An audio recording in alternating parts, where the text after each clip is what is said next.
lot of times if you have a safety that's not scared, right, you let him call it, right? Because that's the guy that's going to really be in trouble. let him call it, right? Hey, Zorro, right? You get a guy that's going to continue to Zorro everything, like, hey, you just scared, man. Right? You know, they 5 yards apart, you talking Zorro now, but we cool. Right? They corner get mad too because he want to play some damn man. He want to get out. Now they arguing, right? Now they like, coach, you keep, right? That's exactly what you're going to get. Corner mad. Would you guys play a closer type bunch? Oh, so we would actually, we would cloud it. So what we did when we got that, because our offense like to run, they find their best leverage, right? So they try to want to run at the corner. We had pretty good tackling corners, so we would just cloud it with our corners there and turn it into our 3 cloud there. Or if we wanted, because we had a really good box safety, we would just switch it to a sky call. We would roll our box safety down outside the bunch for us, and then we move our corner. So basically make a triangle call. Essentially have a guy and then even it out from there. As your quarters, you did that?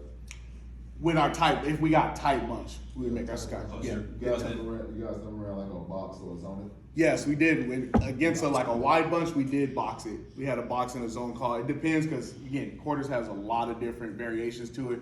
For some of our quarters calls, we would box it. We had a couple others where we would triangle against it and it make sky and cloud calls. So they knew if we were in a certain one of our quarters, our 2 read quarters, we're probably making a box call so we can get 4 over 3 there and everything instead of true zoning it. Yeah, we box it.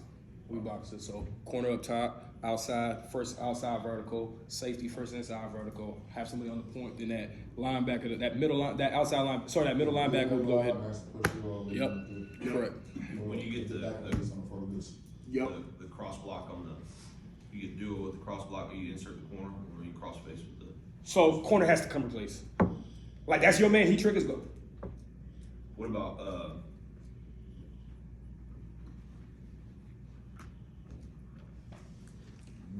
Split of 2 and number 1.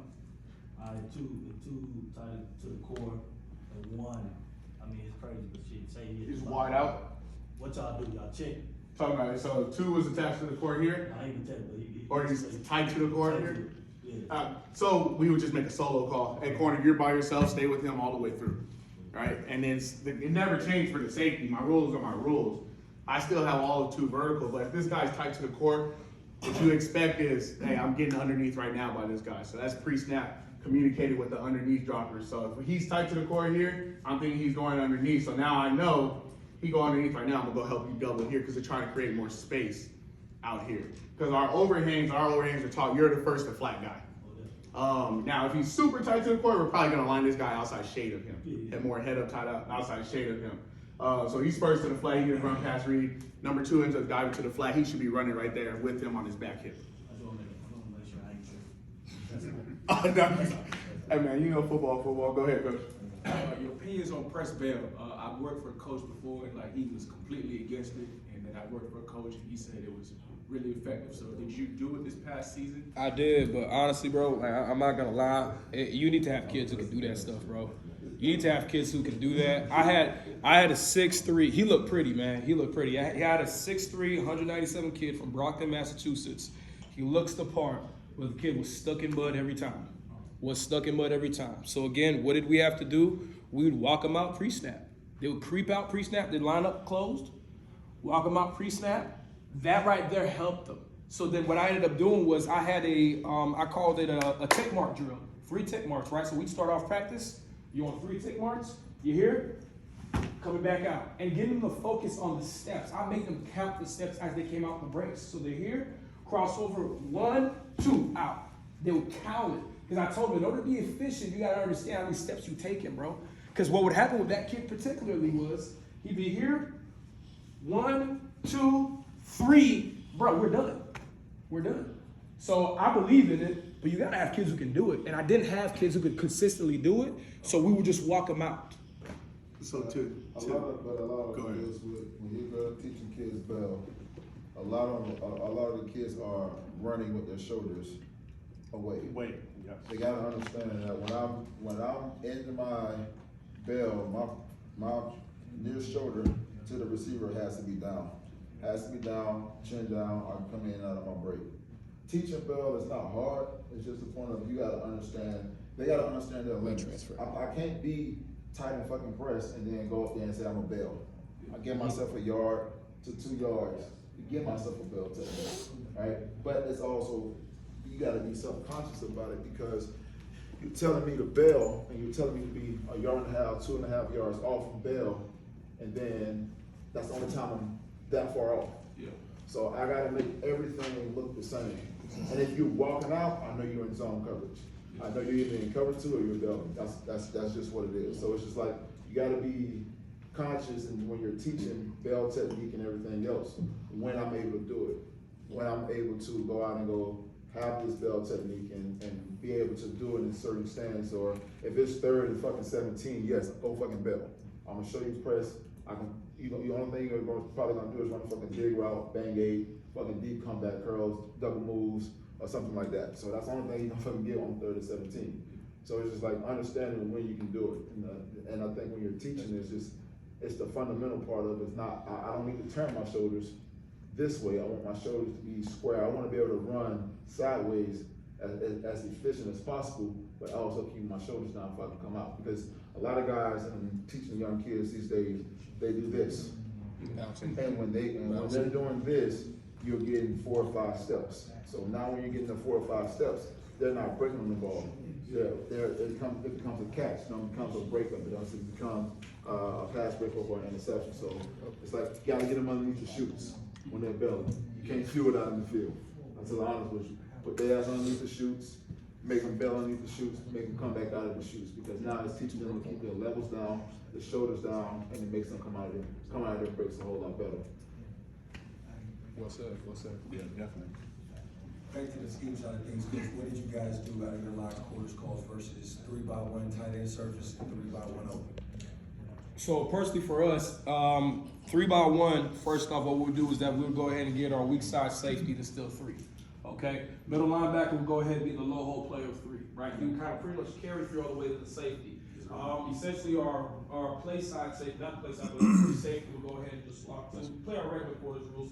Our backside corner will bang. Exactly. Okay. Yeah. So with the tight end, we do the same thing. We didn't really change anything. It's just that I told my safety you can be now a little bit more flat footed. That's all. And then also it depended, right? So you got, if you had 3 detached, right? That told us I could go ahead and line up in the A gap, right? But I had, if I would have had if I would have had somebody who was attached to the core, right? Now I can start cheating a little bit more to that side. He's attached to the core. He's not going to give it a motion, so on and so forth. He trying to start an argument, actually what you do to 3x1, that's a fight. Right? You steal it, you play cloud, you trap it, you know all that shit, right? And understand this, I know Coach is sounding back for Reed on and press and stuff too. This is just to piggyback off. Understand when I can do back for Reed. You're not gonna be able to do it when I'm playing off coverage. Right? I'm gonna say when the receiver's off the ball, right? When he's off the ball, you're not gonna be able to do back foot read. That's just what it is. You can't get too close to the line, your ass gonna be outside. So you gotta play it fundamentally sound. Understand I'm gonna kick slide. I'm gonna kick slide and get to my exit angles where I need to be. So understand when I would rather tell a DB I'm gonna only read the back foot when he's in his normal alignment on the ball, not when he's off the ball, because it's too far of a distance to read. He can gain ground and take that step because he's off the ball, so he's attacking my leverage. So understand that. I'm just picking back off on because we always talk about back foot read, but it's just understanding the leverage part and understanding where you are on the field and what that receiver is doing. I would never tell a DB to read the back foot if that receiver's off the ball, because it's gonna be hard as shit. You're already 4 yards off basically. Yeah. That guy's coming to you. So it's just like understand when I can use the back foot read and when I cannot use the back foot read. So you tell him if he's off the ball to read the hip then? I'm telling him to read, I'm really telling him, I have to tell him to read the hip. Just because of the release, he has to still come to me. So him being up the ball, he has to come to me. I have to just move with him. I gotta play basketball with him. Mirror. I got a mirror, I got a mirror step, I gotta try to put myself in a position and understand I'm playing half of the man the whole time. So I wanna be conscious of where I am on the field, where he is on the field, where I can play my split rules and play my divided rules with that receiver. So with that, what would be the hardest release for you to cover? If your receiver's on the ball, you're looking at the back foot, is there a release that gives you problems? Not if he's on the ball. And the reason I said that, because it's easier on the back foot. I was waiting for this. Shut your mouth, man. Oh, you telling me? So- Oh, you telling me? So be the receiver for everybody coming around. Oh. Be the receiver. So like if he's on the ball here, my thing is this. I'm always gonna put myself in a position to be, I'm always taking the inside shade away because 95% of the pads are what? Inside breaking routes. So I wanna take away my inside. I wanna have an inside shade, but I'm still reading the back foot. So I'm gonna put my nipple on the middle of his body, right? So if I'm reading this back foot, as soon as that back foot move, I can stay here and step, right? But it's all about where I am. If I can't be here and read back foot, first thing I'm gonna do is pop up. If I give myself room, most receivers do what? They come square. When I come here, they come this way like this. You never get receivers. The good ones are gonna step here because they're trying to attack your leverage. That's the hardest one, the one that gets you right here. But when you're reading, when people want to do speed releases, what they do? Step their foot behind and then go. So it's just like, when you're understanding what they're doing and you get guys and you're studying guys and you're breaking down film on your receivers, you see the releases. 95% of receivers, they do this. Right. 95% of them. You get the other 5%, the good ones, they understand that if I attack this side of your foot and get you to go where I need you to go, yes, I can get you to open up, but now I can get you to come back, I can go back inside and run the easier route for the slant route. So it's just like, I'm studying it, and you wanna look at how receivers release. What do they do versus press? How do they handle press? Can I be a hard press or do I need to be a soft press? Because every receiver you gotta change is different. Like, I'll never tell a inside guy to play hard press on a slot receiver. Never. No. I'm having guys play soft press because I wanna catch everything in my press. You got every fucking route in the route tree, I'm from a slot position. I can control the outside. And press is not for you to be aggressive.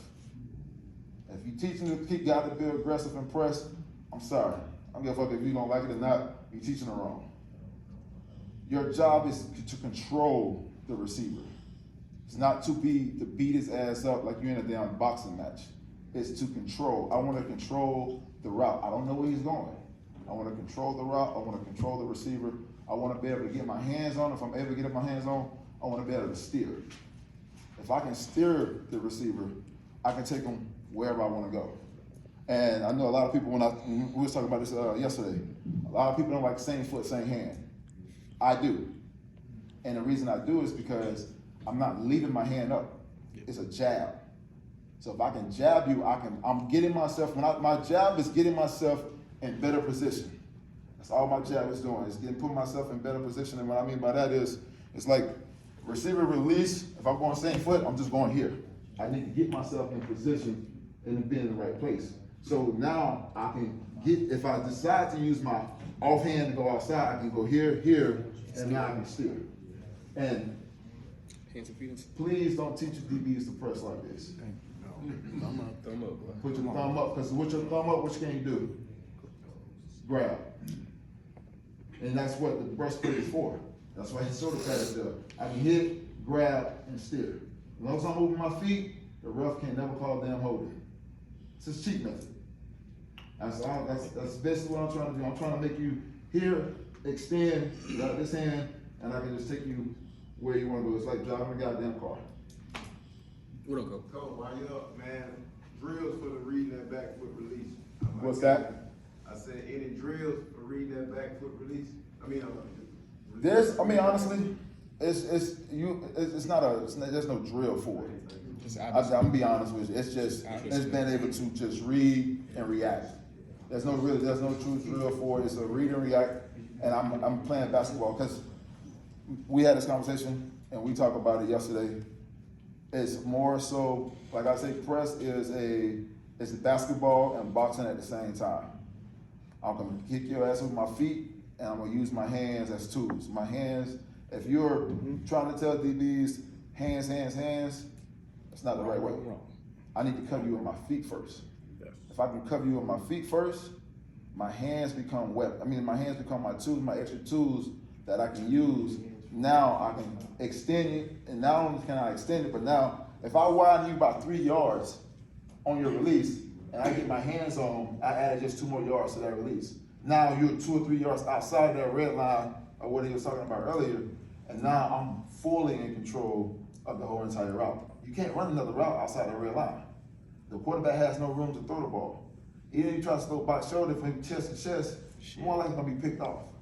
If you try to throw it overhead, I got a chance now to get my body and turn it to you and go up and go attack the ball. So it's just like, those are the things, like when you're thinking about press coverage, when you're trying to teach press coverage, you gotta think about who the player is, how does he work, does he got great lateral movement? If he ain't got great lateral movement and he's a better off player, keep his ass off. Put him in press and only in fucking cover 2 and cover 2 man. But if he doesn't have great lateral movement, he's not gonna help him. You can't teach lateral movement. That's the God's truth. You can't teach. If he either has it or he don't have it. So when you teach press, are you more of a smash the grapes type of guy, meaning you want them to watch their feet and pad their feet, or are you a step replace? I am a read step Okay. to kick slide. Okay. Inside foot rhythm step. Inside foot only. I'll do outside foot and cover 2. Okay. You teach chest to chest all the time, or just in the red zone? I teach upfield shoulder. I don't always teach chest to chest, but I tell my DBs to always try to get upfield shoulder. I try to max my upfield shoulder on his upfield shoulder. So what that gives me is I can cover every single route in the damn route tree. I hear a lot of DB coaches say, get into the hip, hip gonna get your ass beat. Shit. Hip gonna get you beat. I want you to try to get to the upfield shoulder as much as you can. Now, think about this. If I'm teaching you get to the upfield shoulder, that puts me in a better position in the hip placement. Now I can I can lean, locate, and find the damn ball. And that's just a different side of things that I've learned just from playing the game, where I'm not looking at trying to get into the hip of the receiver. I'm looking to try to get to the upfield shoulder of the receiver. So I'm trying to match my shoulder on his shoulder so I can play downhill on everything that I can. And sometimes that shit is never gonna happen. Sometimes you get in a bad position, and my thing is always trying to go to the upfield shoulder, because if I can get to this hand, if he catches this shit like this, he deserves it. And I done had a motherfucker catch a ball like this on me too. And the only thing I could go to the sideline and say, the coach said, well, shit, he called it, don't worry about it. That's real. That's real. I'm being dead, that's it. I think it was Julio Jones in 2013. He caught a fucking ball like this. I slapped the catch hand down, and he caught this bitch like this. It's all pro. I can't do shit. And coach, the only thing that I like beg to differ on, and it's been successful with me, and that's like, when you line up man to man, we pressing, you got 5 yards to beat the shit out of them. And you can eliminate the wide receiver from even getting off the line if you play very physical in man. So I teach very physical. You got 5 yards to beat the crap out of them. I'm not. But I'm not saying what like I'm you saying, you still have to be, I'm not saying, you still gotta be on your toes and be ready to move. That's what I'm talking but I'm about. saying. That's what he was probably getting at that, like, you in tune to physically wanting to stop him instead of like using your feet. No, I get But that. you know what I'm saying? I'm not never saying not be physical. I'm saying I'm gonna play with my feet first. I can cut you off, and I can beat the shit out of you within my 5. But you gotta think That's about what I this. wanna hear right In college, I got more than 5 in college. I got more than 5 in college. So you trying to use NFL rules. We ain't using NFL rules in college and high school, goddamn football. The ball, I can use my hands as much as I can into the balls in the air. Yeah, I'm gonna use what work. You know what I'm saying? But it's just like, what I'm trying to do is, what I'm trying to say is, I'm trying to teach guys the proper foundation. I need you to have a solid foundation. And when I teach you the solid, if I can get you a solid foundation, no matter what the hell anybody gonna teach you, because you got a foundation to stand on. You know, I took things from everybody, from Mickey Andrews, when I had Mickey Andrews as a coach, Dennis Thurman, Kevin Ross, Steve Wilkes. Like, they teach everything differently, but it's like you gotta take what you think that's gonna work for you and put it into you and make it your own. Like, a lot of shit, I learned the back foot read myself. Nobody didn't teach me that. Nobody ever taught me that. But it's just, I learned it, and it's crazy about it, I learned it in year 9. I learned it in year 9. Everybody was telling me hip, hip, hip, hip. And one day at practice, I said, fuck it, I'm just gonna see how the back foot moves. And it worked. It worked for me. It works for a bigger corner. It may not work for a smaller corner. It may not work for a guy that don't have long arms or anything like that. So let those guys be them. Everybody